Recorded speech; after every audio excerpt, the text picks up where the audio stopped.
दोस्तों, आज हम दिल्ली सरकार के नानकपुरा स्कूल में हैं। अनकही अनफिल्टर्ड चेंजेस पॉसिबल की इस सीरीज में आज हम मिलने वाले हैं दिल्ली सरकार के शिक्षा सलाहकार शैलेंद्र जी से। नमस्कार शैलेंद्र जी। नमस्कार। तो मेलानिया ट्रम्प यहाँ आई थी। ऐसा तो नहीं है कि स्कूल को उस वजह से चमकाया गया हो, जैसे बाकी राज्यों में कई स्कूलों में मैंने देखा है कि जब यदि कोई चीफ गेस्ट आने वाला है या कोई वीआईपी आने वाला है तो स्कूल को पूरा चमका दिया जाता है। दिल्ली सरकार शिक्षा मॉडल की बात करती है। शिक्षा मॉडल किन चीज़ों से बना है, क्या वो शिक्षा? दिल्ली का जो शिक्षा मॉडल है उसके बेसिकली 4 स्तंभ हैं। पहला जो है वो मॉडर्न स्कूल इंफ्रास्ट्रक्चर। दूसरा जो सबसे बड़ी बात वो ये है कि reimagining the training of teachers in school principal. तीसरा स्तंभ जो है वो ये है कि कैसे हम पेरेंट्स को स्कूल के साथ में जोड़ें। और चौथा और जो सबसे महत्वपूर्ण है कि रीइमेजिनिंग द क्लासरूम इटसेल्फ। कुछ दिन पहले न्यूयॉर्क टाइम्स ने एक रिपोर्ट छापी फ्रंट पेज पर, जिसको लेकर काफ़ी विवाद करने की कोशिश हुई। मुद्दा उसमें जो है वो उस बच्चे का मुद्दा है जो प्रदीप पासवान, उस बच्चे की कहानी आप देखिए। और एक बहुत ही गरीब परिवार से आता है, रैग पिकिंग का काम वो करता है। और उस बच्चे का एक सपना है कि मुझे गर्व है अपने स्कूल पर और उस बच्चे पर कि वो बच्चा सपना देखने के लिए तैयार है। अदरवाइज गरीब परिवार का बच्चा सपना नहीं देखता। कि 2015 में ऑनरेबल डिप्टी सीएम एक स्कूल में विजिट करने के लिए गए थे, नई सरकार बनी हुई थी, और कुछ ऐसे ही बात हुई कि देश का भविष्य कौन है। एक बच्चे ने खड़े होकर के उनसे बोला कि सर, देश का भविष्य हम थोड़ी ना है, देश का भविष्य तो वो है जो प्राइवेट स्कूल में पढ़ते हैं। आपके समक्ष देशभक्ति पाठ्यक्रम की ये पुस्तक है। बहुत बात हुई देशभक्ति करिकुलम, हैप्पीनेस करिकुलम के ऊपर अभी आपने हैप्पीनेस उत्सव बनाया। क्या हमारी देशभक्ति नेशनलिज्म की तरफ ले जा रही है या पेट्रियोटिज्म की तरफ ले जा रही है? देशभक्ति पर हमारी जो पहल है वो किसी इज्म से नहीं आती है। उसका एक ही गाइडिंग प्रिंसिपल है, वो है ह्यूमनिज्म। क्या कि आप एक मानव के रूप में आप कैसे अपने आप को कंडक्ट करते हो, देश के प्रति आपकी क्या जिम्मेदारी है, और जब आप देश बोलते हो तो आप किसको देश मानते हो।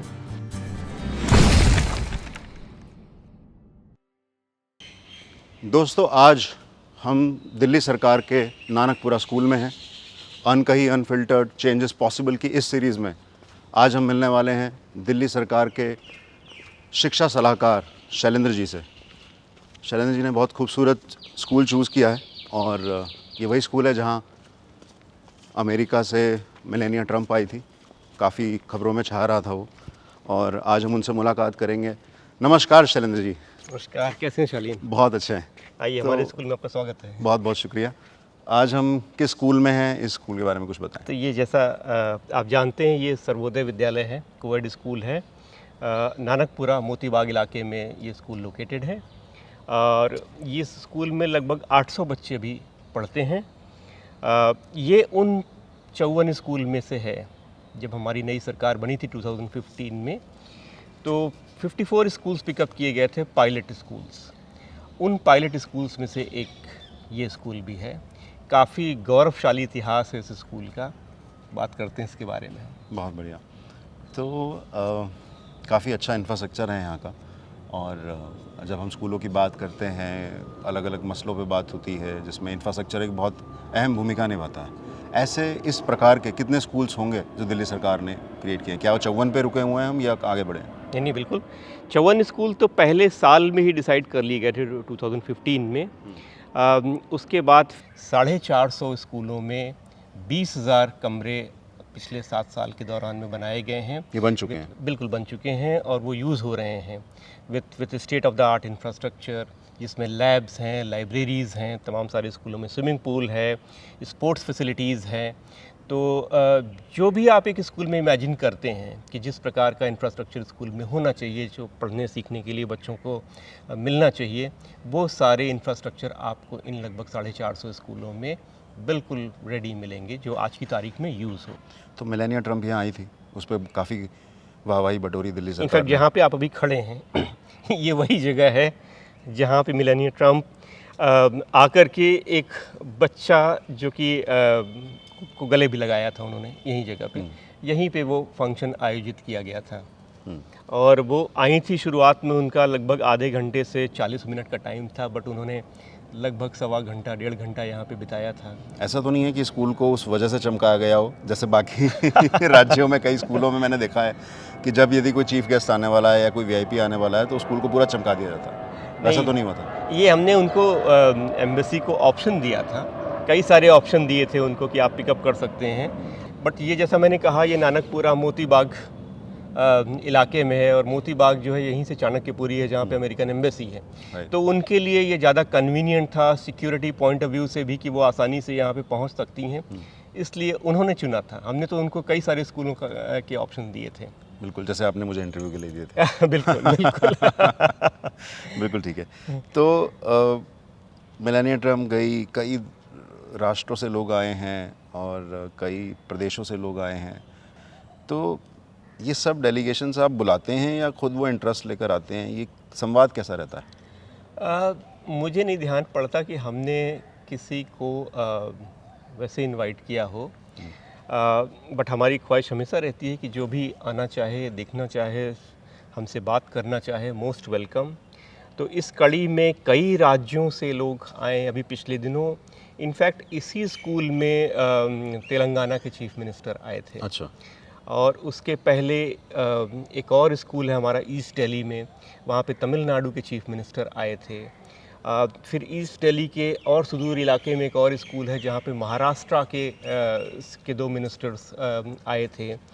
उसके अलावा ऑफिसर्स तो बहुत सारे स्टेट से आकर के आए हैं। आंध्र प्रदेश से एजुकेशन डिपार्टमेंट से लोग आज यहाँ पे दिल्ली आकर के गए हैं, मध्य प्रदेश से, आसाम से, इवन गुजरात से भी। अच्छा। तो कई सारे स्टेट से, हाँ, एजुकेशन से जुड़े हुए लोग या तो अपने आप से पहल करके या ऑफिशियली वो आते हैं, हमारी टीम से मिलते हैं, स्कूलों में जाते हैं। अभी पंजाब से एक बहुत बड़ा डेलीगेशन यहाँ पे आया था, लगभग 150 उनके टीचर एजुकेटर्स, SCRT के उनके डायरेक्टर, ये सारे सब लोग यहाँ पे आकर के पूरा दिन उन्होंने और उनको हमने अलग अलग स्कूलों में 4-4, 5-5 के छोटे छोटे ग्रुप्स में भेजा था कि जिस स्कूल में वो जाना चाहें, टीचर्स से बात करें, बच्चों से बात करें और समझें कि दिल्ली का मॉडल क्या है, और उनसे भी हम भी सीखते हैं। तो ये एक तरीके से मैं कहूँ कि ये एक संवाद की प्रक्रिया है कि हम क्या कर रहे हैं वो हम आपके साथ शेयर करते हैं, आप क्या अच्छा कर रहे हो वो हम आपके साथ में समझते हैं।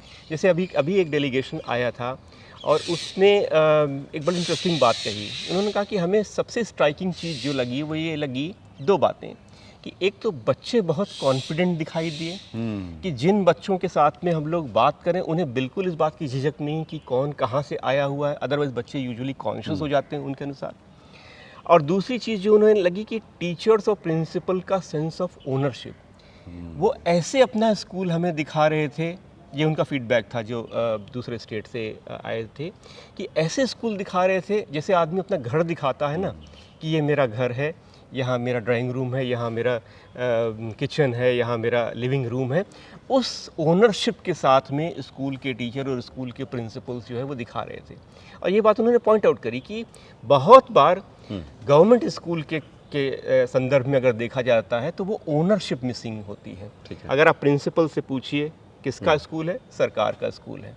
पेरेंट्स से पूछिए किसका स्कूल है, सरकार का स्कूल है। बच्चे से पूछिए किसका स्कूल है, सरकार कौन है। यहाँ पलट करके हमारे टीचर और हमारे प्रिंसिपल बोल रहे हैं कि ये हमारा स्कूल है।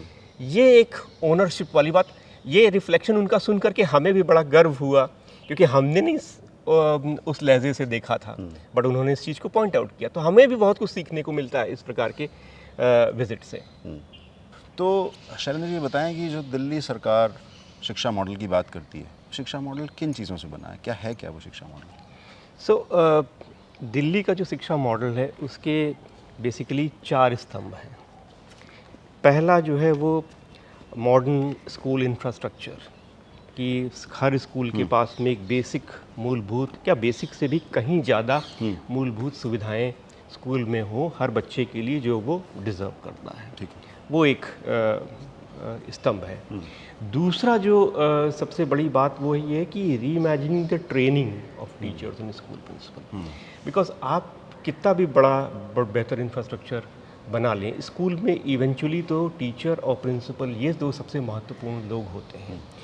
उनकी किस तरीके से कैपेसिटी बिल्ड की जाए, उनको किस तरीके से रीओरिएंट किया जाए, वो अपने रोल को इस नए पहलू में कैसे देख सकें, उसके लिए काफ़ी सारा exposure, foreign trips, Cambridge, Finland, Singapore, इन सब, ताकि वो एक वर्ल्ड व्यू उनका डेवलप हो सके। ये सिर्फ कन्वेंशनल ट्रेनिंग की बात नहीं है। तो काफ़ी सारा इन्वेस्टमेंट है उनकी कैपेसिटी को डेवलप करने में। ये दूसरा स्तंभ है। तीसरा स्तंभ जो है वो ये है कि कैसे हम पेरेंट्स को स्कूल के साथ में जोड़ें। बिकॉज एक पुरानी सेइंग है कि it takes a village to raise a child, कि एक पूरा गांव, पूरा समाज मिल करके एक बच्चे को बड़ा करता है। स्कूल की एक भूमिका होती है उसमें, पर जब तक आप पेरेंट्स को स्कूल के साथ में नहीं जोड़ेंगे, उस पेरेंट्स को इन्वॉल्व नहीं करेंगे बच्चों की लर्निंग में, तब तक सही मायने में बदलाव नहीं आ सकेगा। तो उन्हें अपना पार्टनर बनाना, तो ये एक तीसरा है। उसके लिए स्कूल मैनेजमेंट कमिटीज़ को रिवैम्प करना, पेरेंट्स को भी शिक्षा स्कूल मित्र के रूप में स्कूलों के साथ में जोड़ना, ये उसके तरीके हैं। और चौथा और जो सबसे महत्वपूर्ण है कि रीइमेजिनिंग द क्लासरूम इटसेल्फ, कि हम क्या पढ़ाना चाहते हैं आने वाले समय। हमें we can not be teaching children as per the yesterday's requirement. हमें तो आगे देखना है कि आने वाले समय में, भविष्य में इस बच्चे को हम कैसे तैयार करेंगे। तो उसके हिसाब से रीइमेजिनिंग द क्लासरूम इटसेल्फ, नए प्रकार के करिकुलम लॉन्च करना। तो जैसे आपने देखा होगा, हमने 3 माइंडसेट करिकुलम लॉन्च करे, हैप्पीनेस, एंटरप्रेन्योरशिप माइंडसेट करिकुलम और देशभक्ति करिकुलम। तो ये करिकुलम हमने लॉन्च किए वहाँ पे। बिकॉज एजुकेशन को अगर आप देखें ध्यान से तो ये इसके 3 भाग होते हैं, knowledge building, skill building and attitude building. So knowledge, skills and attitude, ये तीनों का सम्मिश्रण होता है एजुकेशन के लिए। हमारा जो कन्वेंशनल मॉडल स्कूल एजुकेशन का जो चल रहा है, उसमें बहुत ज़्यादा एम्फोसिस ऑन नॉलेज एक्विजिशन है। स्किल और एटीट्यूड या वैल्यूज़ कहीं पे बैक सीट लेते रहे हैं। तो अगर एक बैलेंस्ड पर्सपेक्टिव की अगर हम बात करें तो हमें इन तीनों पे काम करना होगा। तो नॉलेज के लिए हमारे पास में तरीका है कि टीचर्स किस तरीके की नई नई पेडागोजीज़ को अडॉप्ट करें, उनकी कैपेसिटी किस तरीके से बिल्ड हो। स्किल्स के लिए बहुत सारे छोटे छोटे इनिशिएटिव्स स्कूल के अंदर, बच्चे हाथ से कौन कौन सी चीज़ों के बारे में काम करें, जैसे नई तालीम में महात्मा गांधी ने जिन चीज़ों का जिक्र किया है, और वैल्यूज़ और एटीट्यूड कैसे बिल्ड किया जाए, जो कि इस माइंडसेट करिकुलम के द्वारा। तो ये 4 चीज़, यानी infrastructure, teachers and principles, training and capacity building, building linkages with communities including parents, and reimagining the classroom and learning itself. तो ये 4 स्तंभ हैं दिल्ली के शिक्षा मॉडल को, जो इसको डिफाइन करते हैं। तो थोड़ा विस्तार से समझाइए आपने इसको। जी, आइए बैठिएगा। Thank you.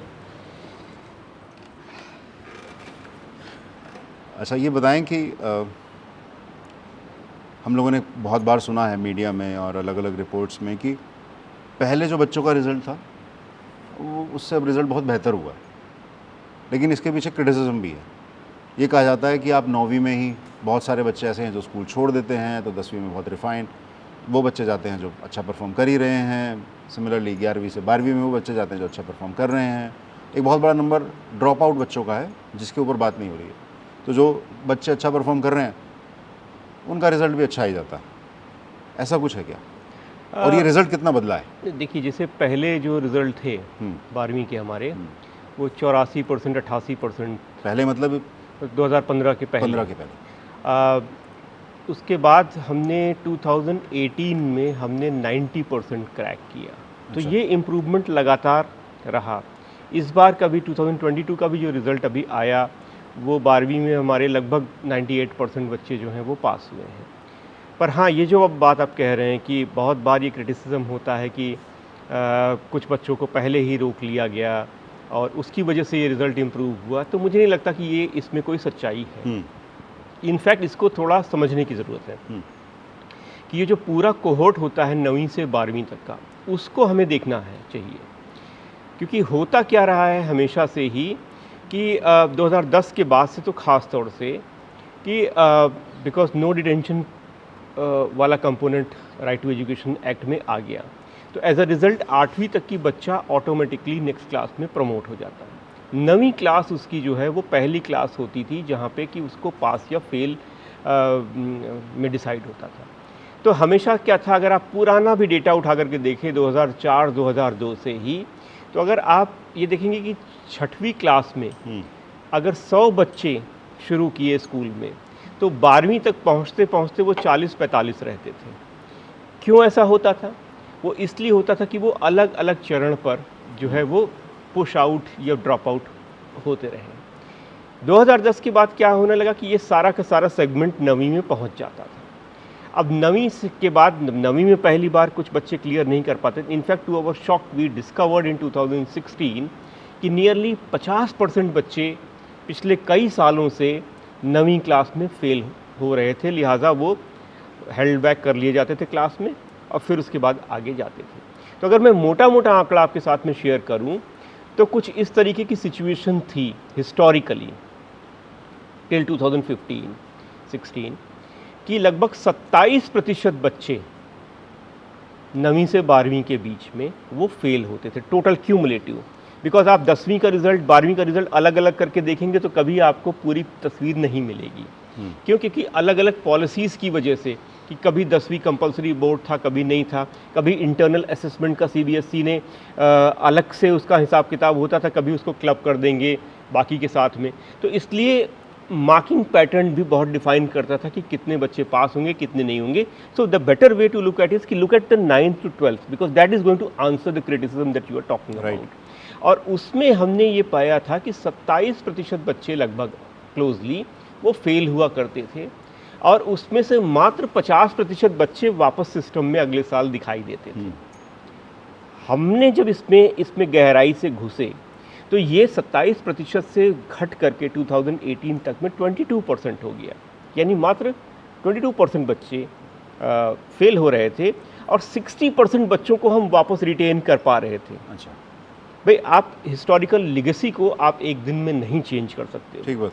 लेकिन आप उसकी प्रॉब्लम की जड़ में घुस करके कि प्रॉब्लम कहाँ है, फोकस्ड क्लासेस शुरू हुई हमने जूनियर क्लासेस में। बिकॉज अब एक दिन में अब बच्चा 9th में पहुंच गया और अगर उसको पढ़ना ही नहीं आया, और इसका सबसे बड़ा उदाहरण ये था कि 2016 में माननीय शिक्षा मंत्री जी मनीष सिसोदिया जी के आदेश पर सभी टीचर्स ने खुद क्लास 6 में आने वाले बच्चों का बेसिक असेसमेंट किया। अच्छा। और ये पाया कि लगभग 76% बच्चे जो 6वीं क्लास में थे वो अपने क्लास की किताब का एक पैराग्राफ नहीं पढ़ सकते। अच्छा। तो अगर ये स्थिति है कि 6वीं तक पहुंच करके बच्चा पढ़ना नहीं जानता है तो वो 2 साल उसके पूरे सिलेबस को फॉलो करते हुए वो आगे एकदम तैयार हो जाएगा, ऐसा बहुत मुश्किल हो जाता है। तो हमने 6वीं से ही कार्यक्रम शुरू किया। एक चुनौती करके प्रोग्राम था कि आइडेंटिफाई चिल्ड्रन जो इस बैकलॉग के साथ आगे की क्लास में आ गए हैं, उनको फोकस्ड सपोर्ट दिया जाए और उनको हम लोग आगे और तैयार कर सकें। जो बच्चे 9th में आकर के फेल हो गए उन्हें इस बात का ऑप्शन दिया जाए कि उन्हें NIOS के माध्यम से जोड़ा जाए ताकि वो अपने चॉइस का सब्जेक्ट्स ले सकें। NIOS के national institute of open schooling, कि वो एक अलग एक बोर्ड है। बिकॉज हमारे स्कूल CBSE बोर्ड से एफिलिएटेड है और CBSE बोर्ड की ये अनिवार्यता है कि आपको 5 विषय में, यानी कि 2 लैंग्वेज हैं, हिंदी और इंग्लिश यूजुअली लेते हैं, मैथ, साइंस और सोशल साइंस, इन 5 विषय में एक सिटिंग में आपको पास होना होगा।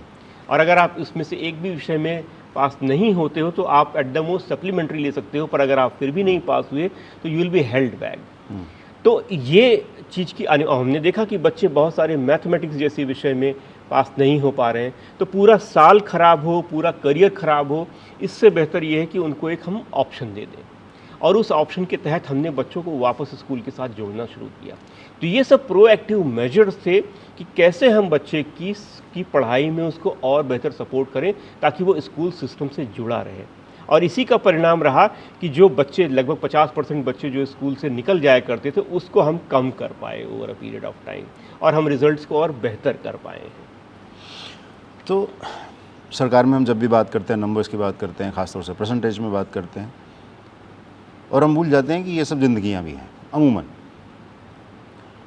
अब आज शायद रिज़ल्ट 98% ऐसा ही है? जी तो 2% बच्चे, मतलब यदि हमारे स्कूल्स में 18 लाख के आसपास बच्चे हैं तो 2% मतलब करीब करीब 36,000 बच्चे यदि ड्रॉप आउट हो रहे हैं, 36,000 बच्चे यदि फेल हो रहे हैं तो उनके ड्रॉप आउट होने की संभावना बढ़ जाती है। इन 36,000 ज़िंदगियों का क्या इनसे कभी बात हुई या इनके बारे में कभी सोचा गया, इनके बारे में कोई स्ट्रेटजी बनी? इसको कैसे देखते हैं? इनफैक्ट जब 2019 में हमने 98% रिज़ल्ट क्लॉक किया था, तो उसमें से टॉपर स्टूडेंट्स, जिन बच्चों ने बहुत अच्छा परफॉर्म किया था, उन सभी बच्चों को एक बार माननीय मुख्यमंत्री जी ने अपने यहाँ बुलाया ओवर डिनर और उनके साथ बातचीत करी। और उस मीटिंग के बाद में फिर एक और बात निकल कर के आई, डिप्टी सीएम सर का डायरेक्शन आया कि हमने 98% जो बच्चे पास हुए हैं उनकी तो हमने पीठ थपथपा दी, जिन्होंने टॉप किया है उसको भी हमने शाबाशी दे दी। बिल्कुल। आइए हम समझते हैं कि वो जो 2% है जो नहीं पास हुए, हम उनसे भी बात करते हैं। अच्छा, उनसे भी मिले? जी। अच्छा। तो डिप्टी सीएम सर ने उनको सेक्रेटेरिएट बुलाया, कुछ बच्चों को, और उनसे समझने की कोशिश करी कि कहाँ पे हमसे चूक हो गई, कि हमारी सभी कोशिशों के बावजूद हम और क्या बेहतर कर सकते थे। तो we were not putting the onus on children. Usually क्या होता है कि जब रिज़ल्ट अच्छा आता है, जिसने अच्छा परफॉर्म किया है सब लोग उससे मिल रहे होते, उसकी तारीफ़ हो रही होती है, बट जो नहीं परफॉर्म कर पाया है उसमें वो आइसोलेट हो जाता है। यही एक कारण होता है तमाम बार कि बच्चा फिर वापस वो पलट करके आता भी नहीं है। बिल्कुल। तो इन बच्चों से, इन 2% बच्चों से भी माननीय उप मुख्यमंत्री जी ने मुलाकात करी, और मुझे अभी भी ध्यान है उसमें से बहुत सारे कारण उसके निकल करके आए कि क्यों बच्चे फेल हुए। कि वो या तो किसी अपने दोस्त की देखा देखी उसने ऐसा सब्जेक्ट ले लिया, या उसके पेरेंट्स की अपनी कुछ अपेक्षाएं इच्छाएं थी जिसकी वजह से, जिसके बोझ के तले उस बच्चे ने वो निर्णय ले लिया और वो फिर उसको नहीं अच्छे से कर पाया। और मुझे ध्यान है एक बच्चे का बहुत अच्छी तरीके से, उस बच्चे से जब सर ने पूछा कि बेटा आपका सब्जेक्ट क्या था 12वीं में, वो बच्चा अपने 5 सब्जेक्ट नहीं बता पाया, उसका अच्छा। नाम नहीं बता पाया, सब्जेक्ट्स का भी नाम नहीं बता पाया। ऐसा? और हम सब लोग देख रहे थे उस चीज़ को। तो सर ने पूछा अच्छा ये बताओ तुमको क्या अच्छा लगता है करना? तो उस बच्चे ने कहा कि सर मुझे ना गाना गाना अच्छा लगता है। तो सर ने पूछा कि सुनाओगे गाना? तो कहा हाँ सुनाऊंगा। तो सर ने कहा कि तो कुछ क्या सुनाओगे? तो उस बच्चे ने कहा आप क्या सुनना चाहेंगे? अरे वाह, ऐसा कॉन्फिडेंस।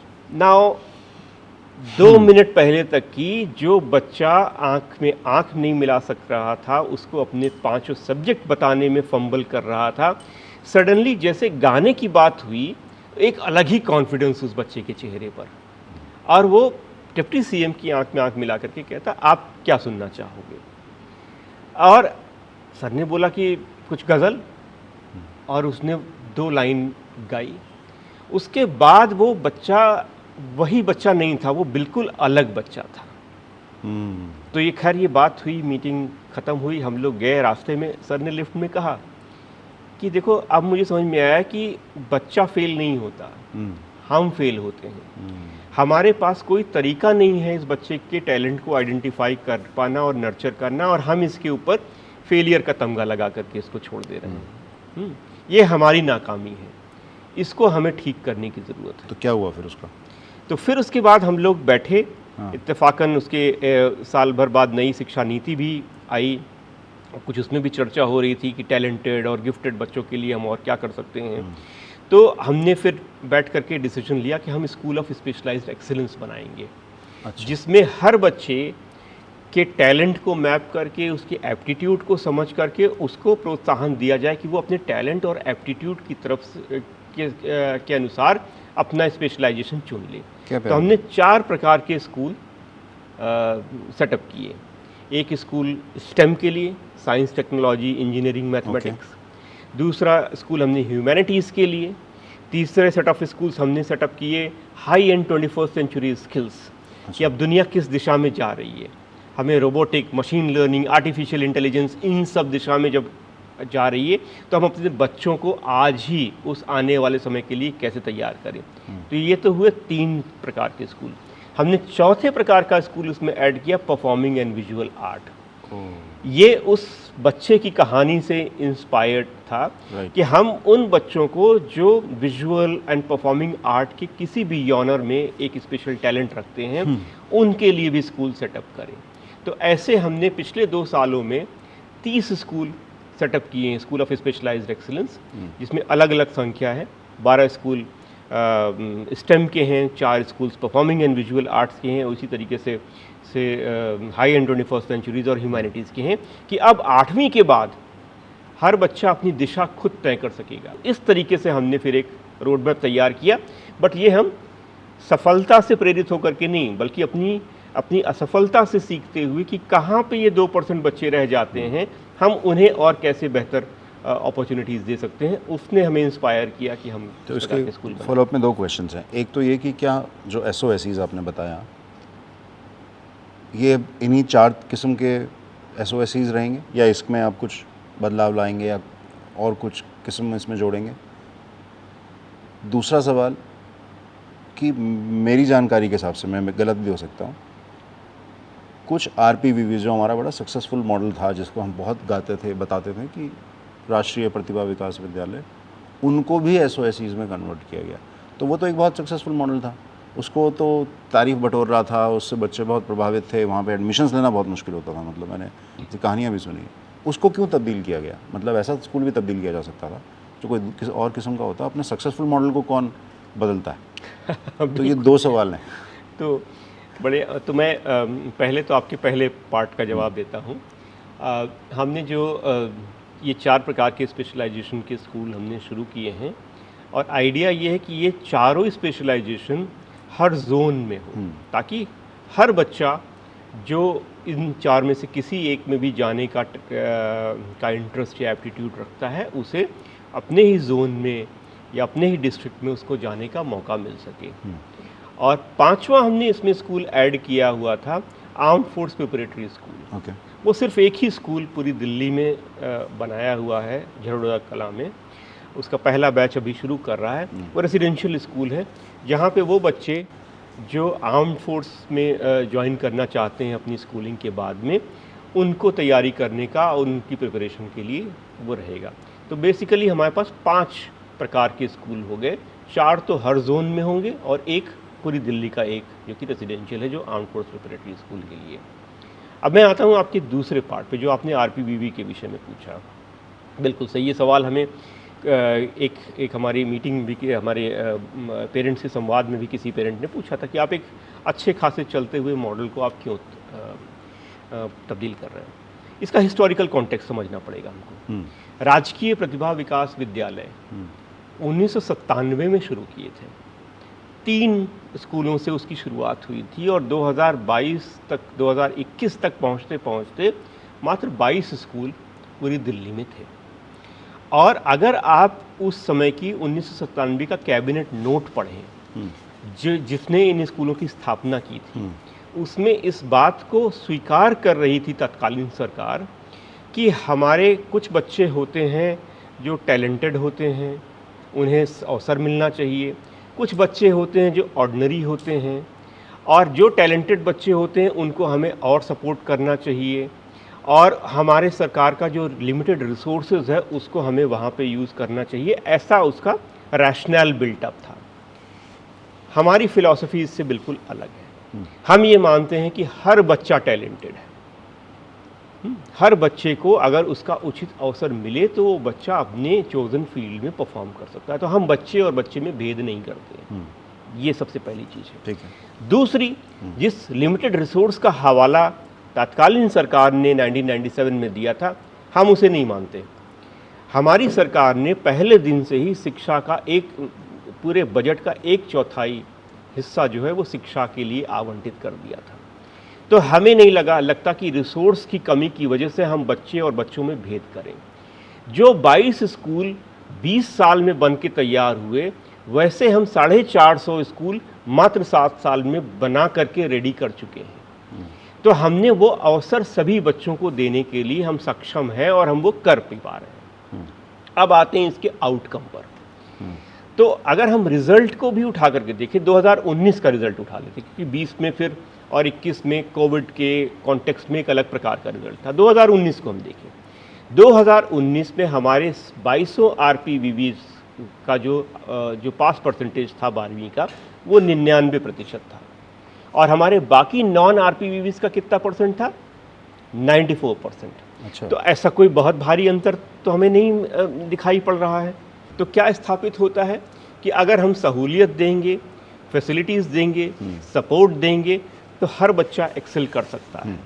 और जो नॉर्म्स RPVVs में अंतर, RPVVs और नॉन RPVVs में अंतर क्या था? RPVVs में था कि हम हर क्लास में केवल 3 सेक्शन रखेंगे और तीनों सेक्शन में मैक्सिमम बच्चे 35 होंगे। बाकी टीचर्स वगैरह हमारे दिल्ली गवर्नमेंट के टीचर्स उस पर इंटरफेस के द्वारा लिए जाते थे। तो हमने यही 2 कंडीशंस रखी हुई थी कि जो RPVVs को बाकी और स्कूलों से विभक्त करता है। अब जब हमने 20,000 स्कूल में कमरे ऐड कर दिए, हमारे टीचर्स की भी रिक्रूटमेंट राउंड द क्लॉक हो रहे हैं, तो हमने वो सारी गैप्स को फिल कर दिया जिसको पुरानी सरकारें हैंडीकैप समझती थी और जिसकी वजह से उन्होंने ये दोहरी तरीके की स्कूल व्यवस्था करी हुई थी। अब हमें उसकी ज़रूरत नहीं है। हमें आगे देखना है, आगे आने वाला जो वक्त है वो स्पेशलाइजेशन का दौर होने वाला है। इस दौर में हर बच्चे को अपने टैलेंट के हिसाब से, अपने एप्टीट्यूड के हिसाब से, अपने इंटरेस्ट के हिसाब से अगर उसको सपोर्ट मिलेगा तो वो अच्छा करेगा। तो हम उस फिलॉसफी के तहत इस स्कूल को RPVVs को फेस आउट कर रहे हैं और स्कूल ऑफ स्पेशलाइज्ड एक्सीलेंस को स्प्रेड कर रहे हैं। आपके समक्ष देशभक्ति पाठ्यक्रम की ये पुस्तक है। बहुत बात हुई देशभक्ति करिकुलम, हैप्पीनेस करिकुलम के ऊपर अभी आपने हैप्पीनेस उत्सव बनाया, मतलब काफ़ी प्रभावी तौर से, मतलब ऑप्टिक्स, मार्केटिंग वगैरह, ऐसा लगता है कि दिल्ली सरकार का एजुकेशन डिपार्टमेंट हर तरह से तैयार हो चुका है। जैसे टीचर्स की ट्रेनिंग आपने अलग अलग देशों में कराई, ऐसा लगता है कि उनकी मार्केटिंग स्किल्स भी काफ़ी हो गए हैं। मेंटर टीचर्स ट्विटर से लेकर हर जगह छाए रहते हैं। तो ये बहुत सुंदर चीज़ है कि टीचर्स अपनी ओपिनियन अपने बच्चों के साथ सेल्फीज डाल रहे हैं, उनके साथ हर मोमेंट जो एंजॉय कर रहे हैं उसको ट्विटर पे बात हो रही है उसको लेके। ये बहुत अनोखा अनुभव है। पर देशभक्ति पाठ्यक्रम की बात करें तो इस पे कहा गया, कुछ लोगों के द्वारा कहा गया, और मुझे याद है मैंने पिछली बार जब अतिशी का इंटरव्यू लिया था, मैंने उनसे भी ये बात पूछी थी कि क्या देशभक्ति सिखाने की चीज़ है, बताने की चीज़ है, और क्या हमारी देशभक्ति नेशनलिज्म की तरफ ले जा रही है या पेट्रियोटिज्म की तरफ ले जा रही है। और इसके बारे में बात होती रही है। नेशनलिज्म और पेट्रियोटिज्म दो अलग अलग भावनाएं हैं, अलग अलग संभावनाएं बताती हैं। तो क्या कहना है आपका देशभक्ति पाठ्यक्रम? मैं, आपने देशभक्ति की बात कही, मैं थोड़ा पीछे जाऊंगा। मैं हैप्पीनेस पे पहले चर्चा करूंगा, क्योंकि happiness curriculum, entrepreneurship mindset curriculum और देशभक्ति करिकुलम हमारे ओवरऑल माइंडसेट करिकुलम के फ्रेमवर्क के तहत आता है। ज़रूरत क्यों पड़ी इस चीज़ की? मैं हैप्पीनेस करिकुलम की ही बारे में बात करता हूँ। बहुत बार हमारे टीचर्स इस बात को बोलते थे कि बच्चे स्कूल में आते हैं, बहुत स्ट्रेस्ड हैं, बुलिंग कर रहे हैं, वायलेंस भी दिखाई दे रहा है, तो बहुत पेंट अप इमोशंस हैं जो कि वो एक्सप्रेस करने का उनको मौका, उसको आप डिसिप्लिन से, छड़ी से नहीं दूर कर सकते हो। तो आपको एक आउटलेट क्रिएट करने की ज़रूरत है, पर वो आउटलेट होना क्या चाहिए, वो कैसे किया जाना चाहिए, इसके बारे में बहुत आइडिया नहीं था। तो वो चर्चा करके एक हैप्पीनेस करिकुलम का निर्माण किया गया कि कैसे एक बच्चे को हम शांत होने, अपने अपने अपने थॉट्स को, अपने इमोशंस को स्वयं ऑब्जर्व करने और उसको एक्सप्रेस करने का हम एक मौका दे पाएँ। वहाँ पे तब भी हमसे ये सवाल पूछा गया था कि क्या हैप्पीनेस सिखाई जा सकती है। और आज हम देख रहे हैं कि बहुत सारे एक्सपर्ट्स, अभी कुछ दिन पहले हमने हैप्पीनेस की एनिवर्सरी मनाई और उसमें sister BK Shivani chief guest थी। उन्होंने भी इस बात को बोला कि हाँ, बिल्कुल हैप्पीनेस सीखी जा सकती है। जब हम जैसे हम बहुत सारे गलत इमोशंस या बहुत सारी चीज़ें, जब हम गलत चीज़ें सीखते हैं तो हम अच्छी चीज़ भी सीखेंगे ही। तो अपने इमोशंस को समझ पाना, अपने इमोशंस को व्यक्त कर पाना, इसका एक करिकुलम में हमने हिस्सेदारी दी। उसी तरीके से हमने एंटरप्रेन्योरशिप माइंडसेट करिकुलम को जब इंट्रोड्यूस किया तो भी यही बात हो रही थी कि अरे, इसमें बच्चों से बिजनेस करवाना सिखाएंगे क्या? आइडिया ये नहीं है। आप जब बच्चे के हाथ में 2000 रुपये देते हो और बोलते हो कि आप एक आइडिया बनाओ और उस आइडिया को मार्केट में बेचो, तो कितनी कितनी चीज़ें वो बच्चा उस पूरी कड़ी में सीखता है। वो प्लानिंग सीखता है, वो टीम वर्क सीखता है, वो स्ट्रैटेजाइजिंग सीखता है, वो अपनी बात को, अपने मॉडल को कंसेप्चुलाइज करना सीखता है और फिर रियल सिचुएशन में जा कर के जब उसको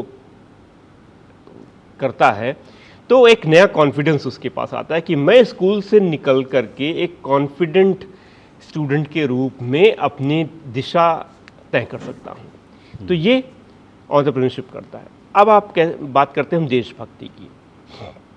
देशभक्ति का मैं एक उदाहरण दूँ आपको कि बिनेक कॉलोनी में एक गार्ड है। एक बार एक लड़का उधर से आया और उसने अपनी गाड़ी पार्क करी। वो लड़का कॉलोनी में ही, हम सब जानते हैं उसको, वो दिल्ली के अगर आप चुनिंदा 5 टॉप स्कूल्स की बात करें तो उसमें से कहीं से पढ़ा हुआ था। उसने अपनी गाड़ी टेढ़ी मेढ़ी तरीके से लगाई तो ये गार्ड ने जाकर उससे पूछा कि तुम इसको सीधा कर दो, यहाँ पे अदरवाइज़ बाकी लोग आएंगे, उनको वो कहाँ लगाएंगे। और वो कुछ डांट करके उसको चला गया। और ये गार्ड भुनभुना रहा था बाद में कि इतना पढ़ लिख करके भी इसको तमीज़ नहीं आई कि एक तो सब लोगों का रास्ता रोक रहा है, ऊपर से बड़े से बात कैसे की जाती है, इसको ये तमीज़ नहीं। और मैं देख रहा था इस चीज़ को एंड आई आस्क्ड कि सोचो एक गार्ड, मैंने उससे बात की बात में मैंने कहा दादा आप स्कूल गए थे क्या? कहता नहीं। तो मैंने कहा आपको क्यों लगता है कि स्कूल में ये चीज़ सिखाया जाए? तो उसने कहा जब स्कूल अगर ये नहीं सिखाता तो फिर क्या सिखाता है? मतलब can you imagine a person saying this who himself has never been to school? तो एक उस व्यक्ति की क्या अपेक्षा है कि एक जो स्कूल से निकला हुआ बच्चा है उसके पास इतनी तो सिविक सेंस होनी चाहिए ना कि वो अपने बारे में ही सिर्फ ना सोचे, अपने आस पड़ोस और अपने इन्वायरमेंट के बारे में भी सोचे। बट स्कूल सिस्टम में हमारे इसके लिए कोई जगह नहीं हुआ करती थी। तो जब देशभक्ति का निर्माण करने का decision honourable deputy CM sir ने लिया तो उनके पीछे मंशा ये थी, आपने अभी नेशनलिज्म और पेट्रियाटिज्म की बात कही। देशभक्ति पर हमारी जो पहल है वो किसी इज़म से नहीं आती है। उसका एक ही गाइडिंग प्रिंसिपल है, वो है ह्यूमनिज्म। क्या बात? कि आप एक मानव के रूप में आप कैसे अपने आप को कंडक्ट करते हो, देश के प्रति आपकी क्या जिम्मेदारी है, और जब आप देश बोलते हो तो आप किसको देश मानते हो, कितना नैरो या कितना ब्रॉड आपका विजन है देश के बारे में, और आप स्वयं क्या कर सकते हो इसके बारे में।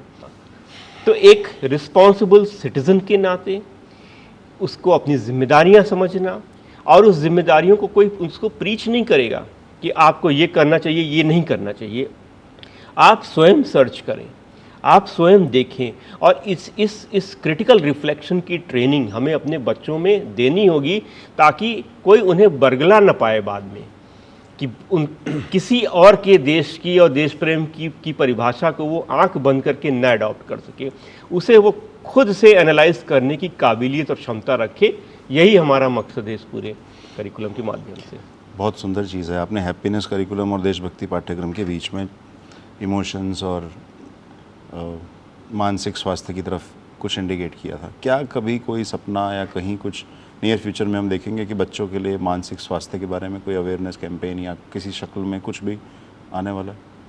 तो ये मैंने जब अपना ये मॉडल हैप्पीनेस करिकुलम का प्रस्तुत किया था यूएस में, मैं वहाँ की एक यूनिवर्सिटी ऑफ नॉर्थ टेक्सास में इनवाइट किया गया था, और वहाँ पे जो लोग आए हुए थे, जो उनके डिस्ट्रिक्ट ऑफिसर्स हैं, उन सब को जब हमने शेयर किया कि हम क्या करते हैं हैप्पीनेस करिकुलम में, तो उसमें से ऑब्जर्वेशन यही निकल कर गया कि हमने अभी तक की मेंटल हेल्थ की इशू को एक डायग्नोस्टिक या थेराप्यूटिक पॉइंट ऑफ व्यू से देखा था। आप इसको प्रिवेंटिव पॉइंट ऑफ व्यू से देख रहे हो कि आप एक्चुअली एक होलिस्टिक फ्रेमवर्क में इसको देखते हो कि ये स्थितियाँ बने ही ना। तो मुझे लगता है कि इससे बहुत सारा जो भविष्य में मेंटल हेल्थ इश्यूज जो बनते हैं उसको हम we are nipping in the bud itself. अब उसके बाद भी अगर मान लीजिए कहीं पे कोई इशू रहता है तो हमारे पास में हमने स्कूल हेल्थ क्लिनिक शुरू करी थी। अभी उस पे कुछ बेबी स्टेप्स लिए गए हैं, बट आने वाले समय में भविष्य में हम लोग उसमें सपोर्ट काउंसलिंग वाले एलिमेंट को और प्रगाढ़ तरीके से डालेंगे, ताकि अगर किसी बच्चे को स्पेशल काउंसलिंग की भी आवश्यकता पड़ती है तो उसे स्कूल में रहे, अभी भी होता है वो, बट इसको हमें और एक्सपैंड करने की ज़रूरत भविष्य में होगी, तो हम उसको भी सपोर्ट के रूप में वहाँ पे डालेंगे। तो ये दोहरी स्ट्रेटजी के द्वारा हम लोग इस स्थिति को समझने और एड्रेस करने बहुत का प्रयास कर रहे हैं। तो आखिरी 2 सवाल हैं। एक तो इंफ्रास्ट्रक्चर के ऊपर हम बात करते रहे, क्या फ़र्क है दिल्ली सरकार के द्वारा इंफ्रास्ट्रक्चर, और बहुत सारे राज्य ऐसे हैं जो इंफ्रास्ट्रक्चर के ऊपर काम करना शुरू कर चुके हैं। सबको लगता है कि उनका स्कूल बाहर से अच्छा लगे, अंदर से भी शायद अच्छा लगता हो, पर मैंने देखना शुरू किया, मैंने ऑब्ज़र्व करना शुरू किया है, क्योंकि अब मैं जब विजिट्स पे जाता हूँ तो स्कूलों पे खासा तौर पे नज़र जाती है, हेल्थ इंफ्रास्ट्रक्चर पे खासा तौर पे नज़र जाती है, क्योंकि इस पे हमारी सरकार काम करती रही। लेकिन डिफरेंस क्या है समझ में, उनके पर्सपेक्टिव में, हमारे पर्सपेक्टिव में, या आपको लगता है कि बाय एंड लार्ज अब देश में एजुकेशन इंफ्रास्ट्रक्चर एक मुद्दा बन चुका है, एटलीस्ट इंफ्रास्ट्रक्चर तो मुद्दा बन चुका है? इंफ्रास्ट्रक्चर पहली बात हमारे लिए सिर्फ सिविल वर्क नहीं है। एक घटना आपके साथ शेयर करना चाहूँगा कि 2015 में जब ऑनरेबल डिप्टी सीएम एक स्कूल में विज़िट करने के लिए गए थे, नई नई सरकार बनी हुई थी, और कुछ ऐसे ही बात हुई कि देश का भविष्य कौन है। एक बच्चे ने खड़े होकर के उनसे बोला कि सर, देश का भविष्य हम थोड़ी ना है, देश का भविष्य तो वो हैं जो प्राइवेट स्कूल में पढ़ते हैं। तो यानी कि क्या हम कर रहे थे अब तक कि हमने 2 तरीके की व्यवस्था बना दी, एक गरीब के लिए, एक अमीर के लिए। और हम स्कूल के अंदर पढ़ाते क्या हैं, सिविक्स की किताब में राइट टू इक्वालिटी। तो उस बच्चे को जैसे ही वो स्कूल में आता है और किताब का पहला चैप्टर पलट करके देखता है कि लिखा तो ये है पर मिल रहा है कुछ अलग, तो उसको हर लिखी हुई चीज़ पे, हर व्यवस्था पर से विश्वास उठ जाता है। इसलिए बहुत ज़रूरी है कि स्कूल का इंफ्रास्ट्रक्चर ऐसा होना चाहिए कि बच्चे को उस समानता का एहसास हो सके, सिर्फ किताबें न पढ़ाएं। बिकॉज जब बच्चा स्कूल में आकर के सीखता है तो वो सिर्फ किताबों से नहीं सीखता है, वो हर एक चीज़ से सीखता है जो उसको उस स्कूल में मिलती है। और ये बहुत बड़ा फ़र्क, जो मैं आपको जिस घटना का जिक्र कर रहा था पहले, कि जो किसी स्कूल से आए, किसी दूसरे स्टेट से आए हुए एक डेलीगेट ने बताया कि बहुत कॉन्फिडेंट बच्चे महसूस करते हैं। ये कॉन्फिडेंस कहाँ से आता है? क्योंकि उन्हें लगता है कि उन्हें स्पेशल ट्रीट किया जा रहा है। अब ये बच्चे आगे जब पढ़ाई पूरी करके अपनी किसी भी जगह पे जाएंगे तो वो इस चीज़ को अपने साथ में लेकर के जाएंगे। तो अगर हमारा उद्देश्य है कि हमें समतापूर्वक पूर्ण समाज की स्थापना करनी है, तो हमें स्कूलों से करनी होगी। बहुत सुंदर। कुछ दिन पहले न्यूयॉर्क टाइम्स ने एक रिपोर्ट छापी फ्रंट पेज पर, जिसको लेकर काफ़ी विवाद करने की कोशिश हुई। कहा गया कि खालिज टाइम्स ने भी वो रिपोर्ट छापी है और वो छपवाई गई है, वो एक पेड न्यूज़ है। तो क्या न्यूयॉर्क टाइम्स पेड न्यूज़ करता है? ये सवाल हालांकि आपके लिए नहीं है, पर ये सवाल सोचने के लिए ज़रूर है। पर आपसे ये सवाल है कि उसको लेके विवाद क्यों हुआ इतना? देखिए, इसीलिए मुझे लगता है देशभक्ति करिकुलम जैसी पाठ्यक्रम की ज़रूरत है कि जो भी बातें कही जाए वो एक लॉजिक और एक समझ के आधार पर हो। और रही बात पेड न्यूज़ अनपेड न्यूज़ की, वो न्यूयॉर्क टाइम्स ने ऑलरेडी क्लैरिफाई कर लिया है, लोग उसको देख सकते हैं। That is not the point. Point वो नहीं है, मुद्दा वो नहीं है। मुद्दा उसमें जो है वो उस बच्चे का मुद्दा है, जो प्रदीप पासवान, जिस बच्चे का जिक्र जो लोग बहस कर रहे हैं, मुझे नहीं पता उसमें से कितने लोगों ने उस आर्टिकल को एक्चुअली पढ़ा है। उस बच्चे की कहानी आप देखिए कि जो इस रिपोर्टर ने उसको कवर किया हुआ है कि ये दिल्ली सरकार के एक स्कूल में पढ़ने वाला बच्चा है और एक बहुत ही गरीब परिवार से आता है, रैग पिकिंग का काम वो करता है। अच्छा। और उस बच्चे का एक सपना है जो कि स्कूल पूरा कर सकता है, और ये बच्चा अपने स्कूल से डिसकनेक्टेड महसूस करता था, और आज वो अपने स्कूल जाने के लिए सवेरे 7 बजे रेडी हो जाता है, तैयार हो जाता है। क्या बात है। तो इस बच्चे में के खुद के एस्पिरेशंस में कितना भारी बदलाव उसका स्कूल दे पा रहा है। तो if you are not able to see that, then you are missing the point कि मुझे गर्व है अपने स्कूल पर और उस बच्चे पर कि वो बच्चा सपना देखने के लिए तैयार है। अदरवाइज गरीब परिवार का बच्चा सपना नहीं देखता। उस सपने को देखने के लिए अगर सहूलियतें दिल्ली सरकार ने दी है और आज एक बच्चा सपना देख सकता है, तो ये सभी के लिए एक उदाहरण है कि हम अपने बच्चों को सपना देखने का साधन मुहैया करा दें। That is the big tech away. बाकी किसने क्या चीज़ करा, that is besides the point. आपको पता है पिछले 7 सालों में इनफैक्ट दिल्ली सरकार के स्कूलों का इनरोलमेंट कहाँ से कहाँ पहुँच गया है। 2015 में लगभग 14,70,000 के आसपास बच्चे पढ़ते थे, आज 17,70,000 के आसपास पिछले साल। अभी तो इस साल के तो एडमिशन अभी हो रहे हैं, तो we don't have the final number. 3 lakh बच्चों का इजाफा हुआ है।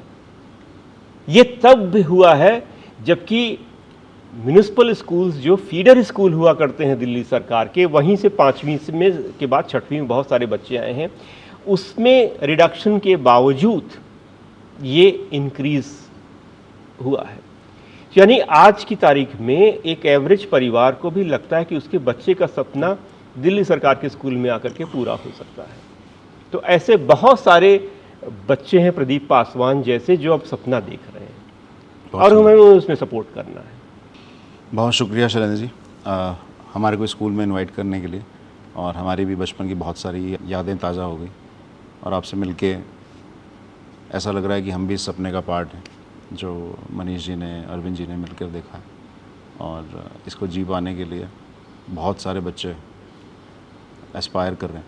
उम्मीद है कि ये सपना पूरा होगा और लाखों लाखों बच्चों की ज़िंदगी को इसका इम्पैक्ट पड़ेगा। बिल्कुल, अभी तो ये शुरुआत है, अभी तो बहुत कुछ करना बाकी है। अभी तो हमने उन चीज़ों को किया है जो कि बहुत समय पहले हो जानी चाहिए थी। अब हम उस चीज़ को एस्पायर कर रहे हैं कि आने वाले समय में अगले 30 साल, अगले 50 साल का भारत कैसा होगा और उसमें हमारे बच्चों की भूमिका कैसी होगी, उसके लिए हम लोग आज कैसे तैयार करें उनको, अब उस तरफ देख रहे हैं। Fundamentals are in place now. Thank you. ठीक है, thank you so much for your time. Thank you आप सबका।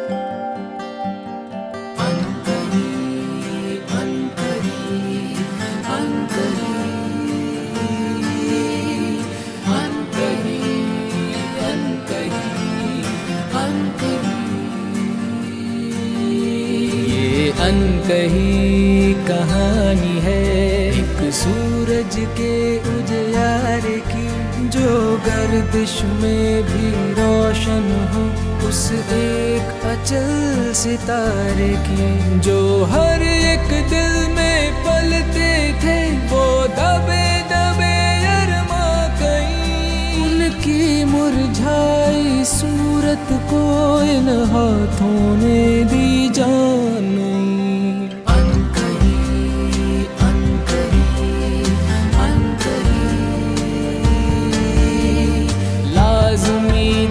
मगर फिर भी ना हुई। अनकही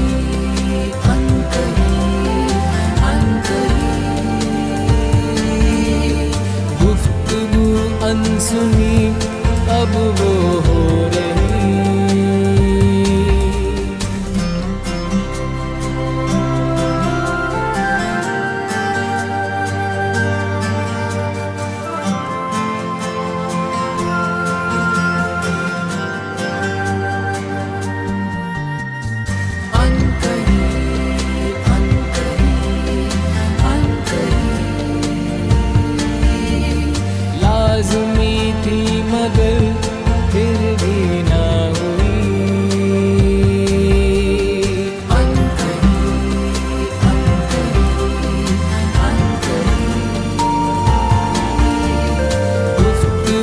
अनसुनी अब वो हो